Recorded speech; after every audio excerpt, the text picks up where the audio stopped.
Assalamualaikum warahmatullahi wabarakatuh. Salam sejahtera bagi kita semua. Om Swastiastu, Namo Buddhaya, salam kebajikan. Semoga teman-teman semua tetap sehat walafiat dimanapun kalian berada ya. Pada kesempatan kali ini, kita akan membahas materi ketiga dari mata kuliah Ekonomika Mikro 1, yaitu Cardinal Utility. Pembahasan kali ini bersama kelompok saya dari kelompok 3, yaitu Vinaya Avalokita dengan NIM 1007, Novel Bayu Fadila dengan NIM 1044, kemudian Muhammad Rian Adi Wicaksana dengan NIM 1068, dan Elmai Fonti Tritan Kusuma dengan NIM 1070. Langsung kita menuju ke pembahasannya. Utilitas kardinal adalah utilitas di mana kepuasan yang diperoleh konsumen dari konsumsi barang atau jasa dapat dinyatakan secara numerik. Pendekatan kepuasan kardinal memberikan penilaian bersifat subjektif akan pemuasan kebutuhan dari suatu barang. Artinya, tinggi rendahnya suatu barang tergantung sudut pandang subjek yang memberikan penilaian tersebut, yang biasanya terjadi berbeda penilaian dengan orang lain. Penilaian ini secara subjektif dikuantifikasi oleh konsumen. Jadi, pendekatan ini bertitik tolak pada anggapan bahwa kepuasan atau utility setiap konsumen dapat diukur secara kuantitatif. Pendekatan ini merupakan gabungan dari beberapa pendapat ahli ekonomi aliran subjektif dari Austria, seperti Karl Menger, Hendrik Goosen, Yavon, dan Leon Walras. Menurut pendekatan ini, daya guna dapat diukur dengan satuan uang atau util, dan tinggi rendahnya nilai atau daya guna bergantung kepada subjek yang menilai.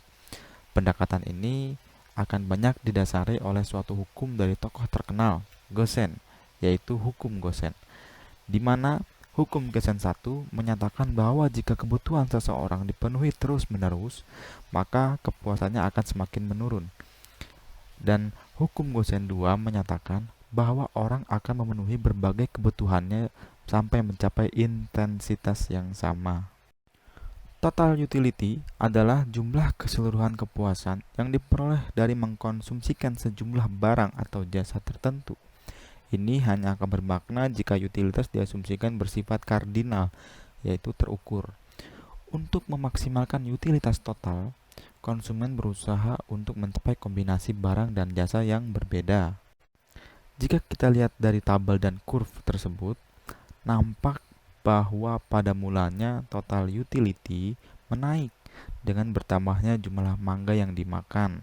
Namun, sejumlah konsumsi tertentu, dalam hal ini ketika konsumsi mangga ke-8, total utility tersebut menurun. Saya akan menuliskan tentang apa itu average utility. Nah, average utility atau rata-rata kepuasan adalah rata-rata yang diperoleh saat mengkonsumsi barang dibandingkan dengan pertambahan atau pengurangan kepuasan karena penggunaan barang tertentu. Jadi, dapat disimpulkan bahwa average utility adalah nilai rata-rata kepuasan yang dapat diperoleh oleh seseorang saat dia mengkonsumsi suatu barang dibandingkan dengan pertambahan atau pengurangan kepuasan karena penggunaan barang tertentu. Bedanya dengan total utility adalah jumlah barang yang dikonsumsi. Kalau total utility adalah saat seseorang mengkonsumsi keseluruhan unit barang atau jasa, maka average utility adalah saat mengkonsumsi suatu barang, tidak secara keseluruhan. Nah, cara mencari average utility itu dengan rumus TU dibagi dengan Q, dengan keterangan TU adalah total utility dan Q adalah kuantitinya. Baik, kita akan lanjut ke dalam kurva. Nah, pada tabel sebelumnya kita mengetahui bagaimana cara mencari average utility dari sebuah tabel. Nah, apabila diketahui total utility dan diketahui komoditinya, maka average utility dicari dengan cara total utility dibagi dengan komoditinya. Nah, pada kurva tersebut kita dapat melihat semakin besar jumlah komoditi dari sebuah total utility, maka average utility-nya atau rata-ratanya akan semakin mengecil pula. maka kurva yang terbentuk adalah dari kiri atas ke kanan bawah seperti kurva di atas. Kemudian kita mengetahui bahwa total utility itu berjumlah 20 dan komoditinya 1, maka average utility-nya adalah 20. Kemudian dengan total utility-nya 45 dan komoditinya 6, maka dapat diketahui bahwa average utility-nya sebesar 7,5. Jadi average utility bergerak dari kiri atas ke kanan bawah sesuai dengan total utility dibagi dengan komoditi yang akan dikonsumsi. Oke, Assalamualaikum warahmatullahi wabarakatuh. Saya Muhammad Rian Adi Wicaksono, NIM 1068. Pada kesempatan kali ini saya akan menjelaskan tentang marginal utility berdasarkan pendekatan kardinal. Adapun marginal utility sendiri artinya adalah utilitas marginal, tambahan kepuasan, atau tambahan nilai guna, yang mana utilitas marginal ini menunjukkan utilitas tambahan yang diperoleh dari suatu unit tambahan konsumsi dari suatu komoditas. Baik, dalam menjelaskan marginal utility, di sini saya akan menggunakan teori atau konsep ekonomi yang sudah cukup dikenal, yaitu adalah hukum Gosen 1, yang mana dalam hukum tersebut beliau menyatakan bahwa kebutuhan seseorang yang dipenuhi secara terus-menerus, maka kepuasannya akan semakin menurun. Gambarannya, ya misalkan kita habis berolahraga. Nah, lalu ketika kita habis olahraga, di situ kita pasti akan merasakan kehausan. Nah, untuk menghilangkan rasa haus tersebut, ya kita minum. Nah, minum segelas air. Nah, ketika gelas pertama, ya di situ kepuasannya itu ya sangat nikmat ya, karena sedang haus-hausnya habis olahraga, terus minum segelas air mineral. Nah, di situ pasti kepuasannya akan sangat tinggi, ya toh. Lalu di gelas yang kedua juga sama. Nah, kepuasannya juga tinggi karena kan mungkin saking hausnya di situ minum 2 gelas, ya maka tingkat kepuasannya juga ya semakin tinggi. Ya.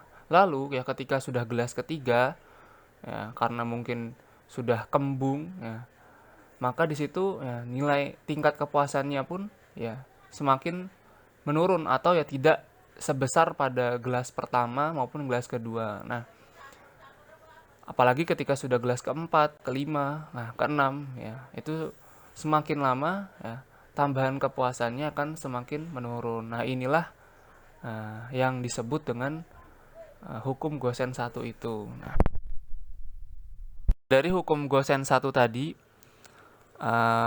lahirlah hukum the law of diminishing marginal utility, atau ya hukum tambahan kepuasan yang semakin berkurang. Nah, untuk lebih mempermudah kita memahaminya, di sini saya sudah menampilkan tabel ya.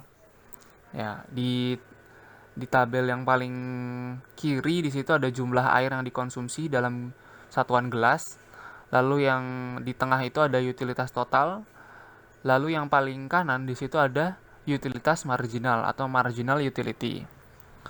Kita lihat di situ, saat kita mengkonsumsi 1 gelas, diasumsikan kita memperoleh utilitas total sebesar 6.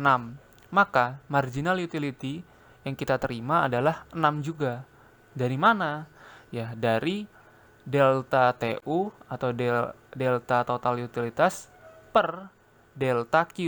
Nah, jumlah air yang kita konsumsi.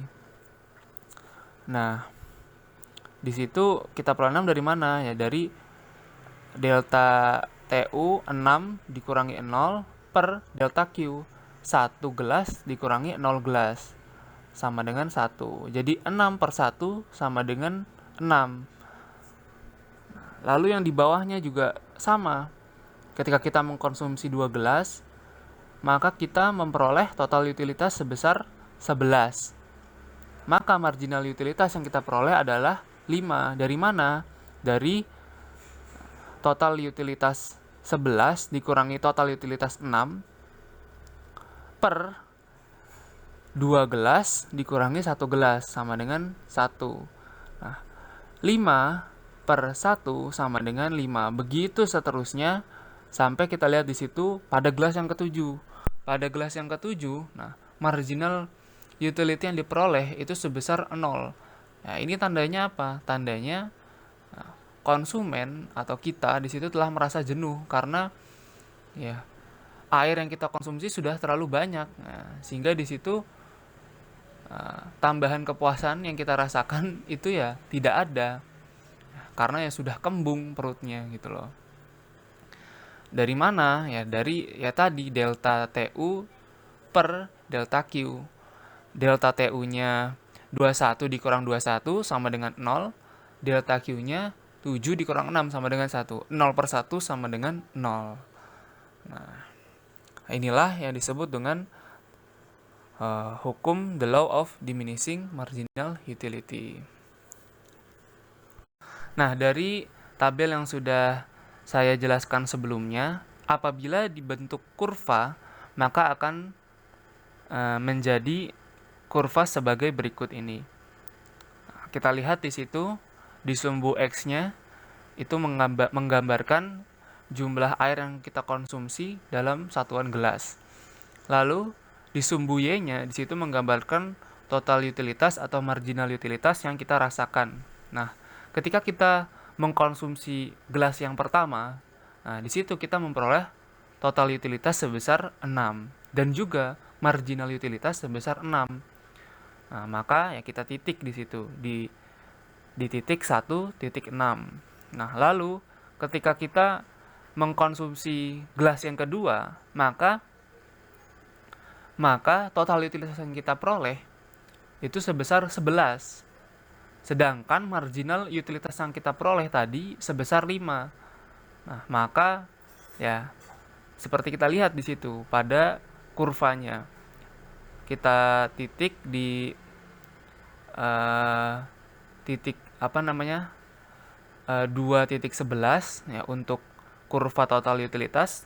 Lalu kita tandai, kita titik di titik 2.5 untuk kurva marginal utility. Nah, begitu seterusnya.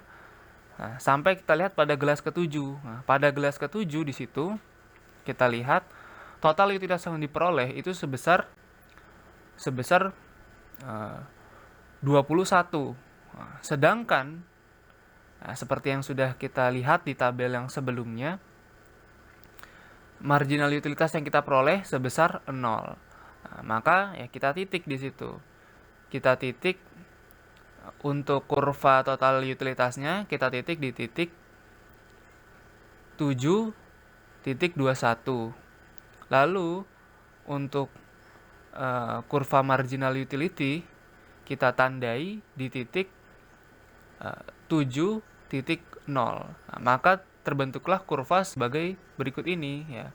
Kita lihat di situ kurva total utilitas semakin lama semakin meningkat sampai pada titik total utilitas maksimum. Nah, lalu pada garis yang biru ini menggambarkan ya kurva marginal utilitas, yang mana semakin lama semakin berkurang ya, seperti ya sebagaimana tabel yang sebelumnya ya kan, nilainya semakin lama semakin kecil. Nah, sampai pada titik konsumsi jenuh ya di situ marginal utilitasnya 0. Nah, itu apakah berhenti sebetulnya di 0 ya? Apa sebetulnya tidak berhenti di 0? Apabila di situ dilanjutkan ya, sampai gelas ke-8, gelas ke-9 dan seterusnya, maka marginal utilitas yang diperoleh nanti akan ya negatif. Nah, inilah ya bentuk kurva dari the law of diminishing marginal utility. Nah, yang kita lihat di situ adalah kurva marginal utility-nya semakin lama semakin ya menurun. Nah, karena ya tadi di tabel sebelumnya tambahan kepuasannya semakin mengkonsumsi banyak gelas ya semakin menurun. Oke, kali ini kita masuk ke materi consumer surplus. Surplus konsumen merupakan selisih antara jumlah maksimum yang bersedia dibayar konsumen atas kuantitas barang tertentu dengan jumlah yang sebenarnya dibayar oleh konsumen. Sebagai contoh, bisa dilihat tabel di samping. Ada 4 orang yang memiliki besar kerelaan membayar yang berbeda-beda. A sebesar 75, N sebesar 50, Y sebesar 100, dan I sebesar 30. Misal suatu barang memiliki harga 80. Maka yang mau membayar atau membeli barang tersebut adalah si Y. Karena Y memiliki consumer surplus 100, yang mana di atas 80. Maka consumer surplusnya si Y itu adalah 20. Yang lainnya bagaimana? Yang lainnya tidak memiliki consumer surplus sebab membeli di bawah harga. Sehingga total consumer surplusnya 20. Nah, kita masuk ke dalam grafiknya ya teman-teman. Untuk yang kiri itu grafik dari soal yang tadi. Kemudian untuk yang kanan, kita misalkan price-nya itu ada di tingkat 60. Maka yang mau atau rela membayar adalah si Y dan si A dengan consumer surplus 40 dan 15. Sehingga total consumer surplusnya 40 ditambah 15 sama dengan 55. Selanjutnya pada slide ini kita akan menghitung consumer surplus pada grafik. Sebagai contoh permintaan dompet pada Q sama dengan 5, pembeli bersedia membayar 50.000 untuk sebuah dompet. Jika P sama dengan 30.000, maka consumer surplusnya itu 20.000. Nah, pada grafik ini jika P sama dengan 30.000, maka consumer surplusnya setengah kali 15 kali 30 sama dengan 225. Itu untuk yang kuning ini ya teman-teman. Kemudian bagaimana apabila harganya itu menjadi semakin tinggi? Maka consumer surplusnya itu pada beberapa konsumen akan berkurang sehingga konsumen meninggalkan pasar. Sebagai contoh, jika price-nya itu naik menjadi 40.000, maka consumer surplusnya menjadi setengah kali 10 kali 20 sama dengan 100. Selanjutnya yaitu materi individu to market demand. Yaitu market demand adalah penjumlahan permintaan individu di pasar pada harga yang diberikan. Sebagai contoh bisa dilihat pada kurva berikut. Yang pertama yaitu si A pada tingkat harga 1, permintaan si A sebanyak 2 unit. Kemudian si B pada tingkat harga 1, permintaan si B sebanyak 3 unit. Maka market demand-nya pada harga 1 yaitu sebanyak 5 unit. Begitu pula dengan tingkat harga 2. Jadi penjumlahannya secara horizontal begitu. Nah, di slide terakhir ini kita akan membahas tentang apa saja faktor penentu permintaan pasar. Apa yang mempengaruhi permintaan pasar itu juga sama dengan yang mempengaruhi permintaan individu, kecuali untuk jumlah konsumen. Jadi harga adalah penentu utama permintaan pasar untuk sebuah barang. Nah, dalam sebagian besar kasus, kuantitas yang diminta memiliki hubungan negatif dengan harga. Jadi ketika harga suatu produk naik, kuantitas yang diminta itu akan menurun. Sebaliknya, kuantitas yang diminta akan meningkat ketika harganya turun. Nah, mereka ini kita sebut dengan barang normal. Kemudian, jika kita menggambar hubungan tersebut ke dalam sebuah grafik, maka kurva permintaan akan memiliki kemiringan ke bawah atau slope negatif. Dan perubahan harga akan mengubah kuantitas yang diminta untuk bergerak di sepanjang garis kurva. Sementara itu, dalam kasus spesifik, hubungan semacam itu tidak berlaku. Dua contohnya itu adalah yang pertama ada barang Veblen. Jadi ketika harga naik, permintaan mereka itu akan naik. Mereka adalah kasus spesifik barang mewah, di mana kenaikan harga membeli lebih banyak kepuasan karena mencerminkan citra atau gengsi yang lebih tinggi. Yang kedua yaitu barang given. Ketika harga turun, permintaan mereka itu turun. Jadi mereka ini adalah barang inferior, di mana harga lebih rendah mencerminkan kualitas yang lebih buruk. Berikut ini merupakan sumber-sumber yang kami gunakan dalam menyusun materi berikut. Oke, terima kasih teman-teman sudah mau menyimak dan mendengarkan. Wassalamualaikum warahmatullahi wabarakatuh.